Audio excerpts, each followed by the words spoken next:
JEE means जनवरी attempt के लिए अब बस 30 दिन बचे हैं और सिलेबस तुम में से काफी लोगों का अभी भी इनकम्प्लीट होगा। तो तुम सबके माइंड में एक ही क्वेश्चन बार बार आ रहा होगा, क्या जेई मीन्स सच में क्लियर हो सकता है? मैं तुम्हें इस वीडियो में एक ऑनेस्ट आंसर देना चाहता हूँ। Rather than discussing fake motivational things, अपन ट्राई करेंगे कि एक प्रैक्टिकल 30 डेज का प्लान डिस्कस करें जिसको तुम कल से ही फॉलो कर सकते हो। So hello guys, myself Daksh and I welcome you all to this amazing channel of CampCrux। तो आज के इस 30 डे स्ट्रेटेजी में हम सबसे फर्स्ट पॉइंट जो डिस्कस करने वाले it is going to be about the syllabus. तुम में से काफ़ी लोग स्ट्रेस्ड आउट हो गए कि तुम्हारा सिलेबस का एक काफ़ी अच्छा खासा पोर्शन अभी भी इनकम्प्लीट है। तो मैं तुम्हें यही बोलूँगा कि यार पूरा सिलेबस कवर करने के पीछे मत भागो। क्यों? क्योंकि पूरा सिलेबस करने का टाइम ही नहीं है और अगर तुम उसे कर भी लोगे तो इफेक्टिवली कवर नहीं हो पाएगा। तो इसमें बेटर ऑप्शन ये होगा कि तुम सिर्फ सेलेक्टेड हाई वेटेड चैप्टर्स के ऊपर अपना फोकस शिफ्ट कर दो। क्यों? क्योंकि जेई मीन्स जो है परफेक्शन का एग्जाम नहीं है। इसमें व्हाट मैटर्स इज कि तुमने कितने परफेक्टली हाई वेटेड चीज़ों को अच्छे से पढ़ा है और किस तरह से तुमने अपने मार्क्स जो है उनको मैक्सिमाइज करा है। तो सबसे पहले let us discuss our physics section. तो देखो फिजिक्स में तुम्हें modern physics, kinematics, electromagnetic waves, semiconductors, electrostatics, capacitance, current electricity, KTG और इलास्टिसिटी जैसे 9 टॉपिक्स कवर कर लेने हैं। अब इसमें से हो सकता है तुमने कुछ चैप्टर्स पढ़ भी रखे हो और कुछ चैप्टर्स ना भी पढ़े हो। जो चैप्टर्स तुम पढ़ चुके हो उनको तुम एड्यूनीटी से कवर कर सकते हो, जिसके अंदर तुम्हें काफ़ी सारी कॉन्सेप्ट प्लेलिस्ट मिल जाएगी, या फिर फिजिक्स गैलेक्सी की रिवीजन चेकलिस्ट से कवर कर सकते हो। जो चैप्टर्स तुमने आज तक बिल्कुल भी नहीं पढ़े उन्हें तुम मंजिल की वन शॉट सीरीज से या फिर बाउंस बैक सीरीज से कवर कर सकते हो। दोनों ही सीरीज अपने आप में बहुत अच्छी है। अब इससे अगर तुम देखोगे तुम्हारे फिजिक्स के अंदर कितने मार्क्स बन सकते हैं, तो मॉडर्न फिजिक्स से तुम एटलीस्ट 3 से 4 क्वेश्चन जो है पर पेपर एक्सपेक्ट कर सकते हो। काइनेमेटिक्स से 2 क्वेश्चन कंफर्म ही तुम्हारी शिफ्ट में आ रहे होते हैं। इलेक्ट्रोमैग्नेटिक वेव्स का एक काफ़ी इजी क्वेश्चन आता है, तो ये तो बहुत ही इंपॉर्टेंट टॉपिक हो जाता है तुम्हारे लिए। तुम बैरली 2 से 3 घंटे डिवोट करके अपने +4 मार्क्स कंफर्म कर सकते हो। सेमीकंडक्टर से भी तुम 1 से 2 क्वेश्चन एक्सपेक्ट कर सकते हो। और electrostatics, capacitance and current electricity, इन तीनों ही चैप्टर से करेक्टिवली 5 क्वेश्चंस मिनिमम दे के ही जाते हैं पेपर्स में, बिकॉज ये तुम्हारे इलेक्ट्रोडायनेमिक्स का बहुत ही मेजर चंक कवर कर रहे होते हैं। उसके बाद केटीजी से तुम्हें एक सिंपल सा क्वेश्चन दिख जाता है, या तो वो बहुत ही सिंपल फॉर्मूला बेस्ड क्वेश्चन हो सकता है या फिर थ्योरी बेस्ड क्वेश्चन हो सकता है। एंड इलास्टिसिटी से अगेन एक काफ़ी सिंपल क्वेश्चन देखने को मिलता है। तो तुम्हारे ऑलमोस्ट 60 मार्क्स ये कवर कर रहे होते हैं out of 100, which is a really good portion to aim for in the last 30 days. अब इसके आगे अगर हम रिसोर्सेज की बात करें, तो जैसा कि मैंने बताया, जो चैप्टर्स तुम पढ़ चुके हो उन्हें तुम एड्यूनीटी या फिर फिजिक्स गैलेक्सी की रिवीजन चेकलिस्ट से कवर कर सकते हो। प्रॉब्लम प्रैक्टिस के लिए भी तुम एड्यूनीटी के क्वेश्चन सॉल्विंग सेशंस को फॉलो कर सकते हो, काफ़ी ज़्यादा अच्छे हैं। और अगर तुम्हें कोई भी चैप्टर डिटेल में पढ़ना है थोड़ा, तो उसे फास्ट मैनर में तुम मंजिल लेजेंड या मंजिल 2.0 सीरीज के वन शॉट से कवर कर सकते हो। Now moving on to chemistry. तो केमिस्ट्री एक थोड़ा सा ट्रिकी पोर्शन हो जाता है, बिकॉज इसके अंदर ओवर द ईयर्स ये देखा गया है कि जो वेटेज है depending on inorganic chemistry, organic chemistry and physical chemistry, काफ़ी ज़्यादा वेरी करता है। कुछ ईयर्स में ऐसा है कि फिजिकल केमिस्ट्री ज़्यादा देखने को मिली है और ऑर्गेनिक कम देखने को मिली है, और कुछ सालों में ऐसा भी रहा है कि ऑर्गेनिक बहुत ही ज़्यादा देखने को मिली और फिजिकल सिर्फ जो है हमारे एंड के न्यूमेरिकल बेस्ड क्वेश्चंस जो आते थे उनमें देखने के लिए मिली थी। तो मैं यही एक सजेस्ट करना चाहूँगा कि सबसे पहले अगर तुम ऑर्गेनिक केमिस्ट्री पूरी कवर कर लेते हो, तो तुम्हारा पेपर कैसा भी आया यार, तुम्हारे मेजर चंक ऑफ क्वेश्चंस इससे कवर हो रहे होंगे। अब एंटायर ऑर्गेनिक केमिस्ट्री कवर करना काफ़ी पॉसिबल है 2 हफ्ते के टाइम पीरियड में। तुम इसके लिए या तो कैम्पक्रक्स के ही वन शॉट्स फॉलो कर सकते हो या फिर रोहित अग्रवाल सर के वन शॉट्स भी फॉलो कर सकते हो। उन्होंने मंजिल सीरीज में starting from general organic chemistry GOC till the end of biomolecules and practical organic chemistry बहुत ही अच्छे तरीके से कवर कर रखी है विद पीवाईक्यूज। तो मैं बोलूँगा कि यार तुम्हें पूरी ऑर्गेनिक केमिस्ट्री तो कवर कर ही लेनी चाहिए इन लास्ट के 30 डेज में। अगर कुछ पोर्शन कवर कर रखा है तो तुम कैम्पक्रक्स के वन शॉट्स भी देख सकते हो, या फिर कंप्लीटली हमारे वन शॉट्स पे भी रिलाई कर सकते हो। हमने ऑर्गेनिक केमिस्ट्री तो काफ़ी इन डेप्थ तरीके से कवर करी, हर एक एक मैकेनिज्म को हमने डिस्कस करा है along with a lot of examples. और उसके बाद तुम्हारा आ जाता है डी एंड एफ ब्लॉक। अब इससे तुम्हें 3 से 4 क्वेश्चन देखने को मिल रहा है आजकल जेई मेंस में, तो ये बहुत इंपॉर्टेंट टॉपिक हो जाता है और काफ़ी ईजी टॉपिक है। तुम्हें डी एंड एफ ब्लॉक करने में बैरली 5 से 6 घंटे लगेंगे और ये बहुत अच्छे से प्रिपेयर हो जाएगा। नेक्स्ट फिर आ जाता है तुम्हारा एटॉमिक स्ट्रक्चर। एटॉमिक स्ट्रक्चर से भी एक न्यूमेरिकल या फिर एक थ्योरेटिकल क्वेश्चन फिक्स्ड ही होता है। तो तुम्हें फिजिकल केमिस्ट्री, अगर तुम्हें डर लगता है फिजिकल केमिस्ट्री से, तो तुम्हें एटॉमिक स्ट्रक्चर तो पढ़ के जाना ही चाहिए। फिर आ जाता है हमारा अगेन प्रैक्टिकल ऑर्गेनिक केमिस्ट्री। इससे आज रिसेंट ईयर्स के जेई मीन्स में बहुत ज़्यादा क्वेश्चन पूछे जा रहे हैं ऑन डूमास मेथड, ऑन जेदाल्स मेथड और इवन ऑन क्रोमेटोग्राफी। तो प्रैक्टिकल ऑर्गेनिक केमिस्ट्री बहुत ही इंपॉर्टेंट टॉपिक हो जाता है। इससे इवन काफ़ी शिफ्ट्स में तो 2-2 3-3 क्वेश्चंस तक देखने को मिले। तो यार प्रैक्टिकल ऑर्गेनिक केमिस्ट्री बिल्कुल मत छोड़ के जाना। उसके बाद आ जाता है मोल कंसेप्ट। अब मोल कंसेप्ट आई नो काफ़ी बच्चों को थोड़ा लेंदी लगता है, बट यार इसको पढ़े बिना जाओगे तो काफ़ी दिक्कत हो जाएगी तुम्हारे बाकी के क्वेश्चंस में भी, बिकॉज आजकल जेई मीन्स के अंदर जो ऑर्गेनिक केमिस्ट्री के क्वेश्चंस है उनमें बेसिक स्टोइक्योमेट्री यूज़ होती हुई दिख रही है और उन क्वेश्चंस को थोड़ा ट्विस्ट करा जा रहा है, जस्ट लाइक आपने जेई एडवांस के क्वेश्चन में देखा होगा। तो मोल कंसेप्ट यहाँ एक बहुत ही बेसिक चैप्टर हो जाता है जो तुम कवर करे बिना छोड़ ही नहीं सकते। तो the important topics that you can focus on in mole concept are limiting reagent. इसका जो एलआर का हमारा जो कॉन्सेप्ट होता है लिमिटिंग रिएजेंट का, ये बहुत ज़्यादा यूज़ होता है मोल कंसेप्ट के क्वेश्चंस में तो होता ही है, बट अक्रॉस द केमिस्ट्री और भी काफ़ी जगह यूज़ होता हुआ दिख रहा है। तो यार तुम्हें मोल कंसेप्ट बिल्कुल भी नहीं छोड़ना है।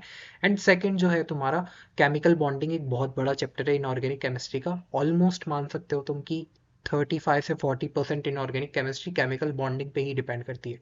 तो यार तुमने अगर ये सारे चैप्टर्स पढ़ लिए ना, तो आई कैन गारंटी यू कि तुम्हारे 60 से 70 मार्क्स तो अश्योर्ड है जेई मीन्स के जनवरी अटेम्प्ट में। तो यार देखो, लास्ट के 30 दिनों में तुम्हें बस इन ही टॉपिक्स पे फोकस रख के अपने मार्क्स मैक्सिमाइज करने केमिस्ट्री के अंदर। Now talking about the resources की तुम कहाँ से कवर कर सकते हो, तो जैसा कि मैंने बताया, या तो तुम कैमक्रक्स के वन शॉट्स लेक्चर्स को ही प्रेफर कर सकते हो फॉर ऑर्गेनिक केमिस्ट्री। अगर तुम्हें यहाँ से समझ नहीं भी आता है तो तुम रोहित अग्रवाल सर के वन शॉट्स देख सकते हो, बहुत ही अच्छे तरीके से पढ़ाए गए हैं। हमारे कैमक्रक्स के लेक्चर से थोड़े स्लोअर पेस पे पढ़ाए गए, तो जिन्हें फास्ट पेस पे पढ़ने में दिक्कत आ रही है वो इन वन शॉट्स लेक्चर को रेफर कर सकते हैं। और फिर आ जाती है तुम्हें इनऑर्गेनिक केमिस्ट्री और फिजिकल केमिस्ट्री के चैप्टर्स कहाँ से कवर करने चाहिए, तो वो तुम कर सकते हो साक्षी वोरा मैम के बाउंस बैक के लेक्चर से। ये लेक्चर्स भी बहुत इन डेप्थ पढ़ाए गए हैं और मैम ने काफ़ी अच्छी तरीके से इसमें जो है फिजिकल केमिस्ट्री की प्रैक्टिस भी कराई है। तो तुम्हें पीवाईक्यूज करते वक्त भी ज़्यादा दिक्कत नहीं आएगी after doing these one shots. या फिर इन ऑर्गेनिक केमिस्ट्री तुम काफ़ी इन डेप्थ में करना चाहते हो तो यार पीएमएस सर का वन शॉट भी कर सकते हो, chemical bonding and D and F block का। पीएमएस सर अगेन अगर तुम्हें नहीं पता हो तो बहुत ही रिनाउंड कोटा की फैकल्टी है ऑफ इनऑर्गेनिक केमिस्ट्री, और इनसे पढ़ने के बाद यार तुम बिल्कुल भी रिग्रेट नहीं करोगे इनऑर्गेनिक को। एंड इवन तुम जेई एडवांस लेवल तक प्रिपेयर कर सकते हो अपनी inorganic chemistry after studying from his one shot. तो अगर तुम्हारे बाकी पोर्शंस अच्छे से कवर हो जाते हैं तो मैं तो डेफिनेटली पर्सनली यही सजेस्ट करूंगा कि तुम पीएमएस सर का वन शॉट देखो for inorganic chemistry portions. Now moving on to mathematics. तो यार मैंने देखो मैथमेटिक्स के अंदर ना काफ़ी लिमिटेड और काफ़ी कम टाइम टेकिंग टॉपिक्स रखे। क्यों? बिकॉज लास्ट के 30 डेज में ऑनेस्टली बताओ तो मैथमेटिक्स को मास्टर करना बहुत ही डिफिकल्ट है। Mathematics is a subject that takes a lot of time and practice to master. तो यार तुम इस पे अगर टाइम अभी 30 दिन ज़्यादा दे भी दोगे ना, तो भी श्योरिटी नहीं है कि तुम यहाँ से अपने मार्क्स बढ़ा पाओ। तो it's better to focus more on physics and chemistry which are doable subjects, but maths में ये जो टॉपिक्स है ये बिल्कुल नहीं छोड़ के जाने, जैसे कि matrices, determinants, statistics. Like determinants तो यार ऑलमोस्ट जेई मेंस के अंदर अब कट ही चुका है। अगर तुम देखोगे तो सिर्फ इसमें दो मेजर टॉपिक्स बचते हैं। एक तो जो तुम्हारे वो वाले टॉपिक्स है जिसके अंदर तुम इक्वेशन सॉल्व करना सीखते हो यूजिंग डिफरेंट मेथड्स। तो डिटर्मिनेंट्स के अंदर तो बस वही वाले और प्रॉपर्टीज ऑफ डिटर्मिनेंट्स बची है। तो ये मैट्राइसेस एंड डिटर्मिनेंट्स तो ज़रूर करके जाओ यार, इनसे एक एक क्वेश्चन तो आ ही जाता है जेई मेंस में। स्टैटिस्टिक्स से अगेन एक बहुत ही ईजी क्वेश्चन देखने को मिलता है तुम्हें। वेक्टर अलजेब्रा और 3D ज्योमेट्री तो यार मुझे शायद बताने की ज़रूरत ही नहीं कि कितने हाई वेटेज टॉपिक्स है एंड कितने ईजी टॉपिक्स है। वेक्टर अलजेब्रा और 3D ज्योमेट्री ऐसे चैप्टर्स है ना कि तुम इनको सिर्फ 2 दिन भी दे दोगे ना 1 डे ईच, तो ये तुम बहुत अच्छे से प्रिपेयर कर सकते हो। और 3D ज्योमेट्री के अंदर तो आफ्टर द रिड्यूस सिलेबस तुम्हारे पास सिर्फ 4-5 तरह की कैटेगरीज ही बची है जिसके अंदर क्वेश्चन बन पाते हैं। जैसे लाइन और प्लेन को कंबाइन करके क्वेश्चन पूछ लेते हैं, या फिर तुम्हें 3 पॉइंट्स दे दिए जाएंगे एक लाइन के ऊपर 3D प्लेन में, और उनसे रिलेटेड कुछ क्वेश्चन पूछ लिए जाते हैं तुमसे। तो ये 3D ज्योमेट्री और वेक्टर अलजेब्रा तो मैं बोलूँगा फ्री के मार्क्स है, थोड़ी सी मेहनत करनी है तुम्हें और बहुत ही अच्छा ये तुम्हें स्कोर दे के चले जाएंगे। And sequence and series again एक इस तरह का हमारा चैप्टर है अलजेब्रा का जो यार बहुत तुम कह सकते हो रेपिटेटिव होता है। इसमें कुछ 3-4 तरह की सीरीज है, सीक्वेंसेस है जिनको तुम्हें सॉल्व करना होता है, और अगर तुमने telescopic method of solving series सीख लिया तो तुम्हारे लिए चैप्टर बहुत ही ईजी हो जाता है। मैं पता है इसके लिए पर्सनली जो एनवी सर का वन शॉट है ना बाउंस बैक के ऊपर, उसको तो मैं सजेस्ट करना चाहूँगा, बिकॉज यार एनवी सर ने ना टाइप्स ऑफ क्वेश्चन में ये पूरा चैप्टर वन शॉट में कवर कर रखा है। तो तुमने अगर उनके टाइप्स ऑफ क्वेश्चंस को अच्छे से समझ लिया ना, तो आई कैन गारंटी यू कि यार तुमसे जेई मीन्स में विथ मिनिमल प्रैक्टिस इसका क्वेश्चन एकदम सही होगा। तो यार अगर तुम ये सारे चैप्टर्स भी कर लेते हो तो तुम समवेयर 28 से 40 मार्क्स के बीच एक्सपेक्ट कर सकते हो कि तुम इतने का पेपर अटेम्प्ट करके आ पाओगे। तो यार ये बहुत अच्छे मार्क्स हो जाते हैं। और अगेन अगर हम रिसोर्सेज की बात करें तो सबसे पहले तो मंजिल के वन शॉट सीरीज आ जाते हैं। अगेन ये बहुत ही इन डेप्थ सीरीज है, अगर तुमने कोई भी चैप्टर पहले कभी पढ़ा ही नहीं ऊपर में से, तो तुम या तो मंजिल से पढ़ सकते हो या फिर बाउंस बैक के जो वन शॉट है एनवी सर के, वो भी बहुत ज़्यादा इफेक्टिव है। लाइक मेरे पर्सनल तो बाउंस बैक के ही वन शॉट्स है। एंड नेक्स्ट यार हमारे पास आ जाती है जेई ब्रीफ सीरीज जो भी एनवी सर की ही है। अब जेई ब्रीफ सीरीज उन बच्चों के लिए जिन्होंने चैप्टर पहले पढ़ रखा है बट अभी ड्यू टू नो रिविजन और वेरी लेस प्रैक्टिस उनका ये चैप्टर बहुत वीक है। तो यार तुम जेई ब्रीफ के लेक्चर्स देख सकते हो, अराउंड 90 टू 120 मिनट्स का एक लेक्चर होता है। उसके अंदर एनवी सर ने काफ़ी अच्छे तरीके से पूरी थ्योरी भी रिवाइज कराई है, साथ के साथ जो इंपॉर्टेंट टाइप्स ऑफ क्वेश्चन है उन्हें भी डिस्कस किया है। तो यार तुम्हारे जैसे बच्चों के लिए जेई ब्रीफ बहुत ही बढ़िया सीरीज है। नहीं तो तुम अरविंद कालिया सर के वन शॉट्स भी देख सकते हो। अरविंद सर के वन शॉट्स यूजुअली 2 से 3 घंटे के बीच ही रहते हैं, वो जा मुश्किल ही है कि 4 घंटे से ऊपर कोई भी क्लास लेते हो। तो यार जिन बच्चों के पास अभी टाइम कम पड़ जाता है मंजिल या बाउंस बैक के देखने का, तो ये दो रिसोर्सेज से भी अपनी मैथमेटिक्स की प्रैक्टिस कर सकते हैं। तो अब तो ये हो गया कि तुम्हें पढ़ना कहाँ से है, बट तुम्हें प्रैक्टिस ज़्यादा इंपॉर्टेंट है करना लास्ट के 30 दिनों में rather than focusing on theory. तो प्रैक्टिस के लिए यार मैं बोलूँगा तुम्हें सिर्फ जेई मीन्स 2025 के अप्रैल एंड जनवरी अटेम्प्ट के पीवाईक्यूज को कर लेना है। ये पीवाईक्यूज में सभी तरह के तुम्हारे एक तो क्वेश्चन कवर हो जाएंगे, एंड साथ के साथ जो अभी रेलेवेंट डिफिकल्टी लेवल चल रहा है जेई मीन्स का वो भी कवर हो जाएगा।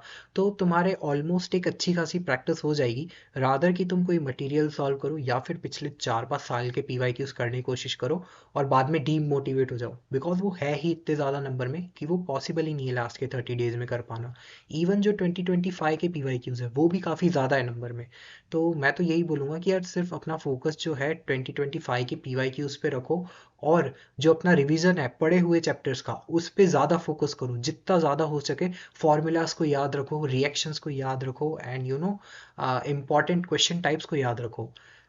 And now moving on to mock test. अब आई नो मॉक टेस्ट देना बहुत इंपॉर्टेंट होता है, but again due to shortage of time तुम ज़्यादा मॉक्स नहीं दे सकते। तो मैं तो यही बोलूँगा कि यार क्वालिटी 3 से 4 मॉक्स दो, लाइक 3 या 4 मॉक टेस्ट ही दो, बट वो इतने अच्छे क्वालिटी से दो कि ये तुम्हारी इनफ प्रैक्टिस करा दे फॉर योर जनवरी अटेम्प्ट। तो 3 से 4 मॉक्स के बाद तुम्हें अच्छे से अपना एनालिसिस भी करना है, और ये मॉक टेस्ट देने से पहले जो मैंने ऊपर चैप्टर्स बताया उनका एटलीस्ट 70% कवर करके जाना, तभी ये मॉक टेस्ट तुम जो है अच्छे से अटेम्प्ट कर पाओगे।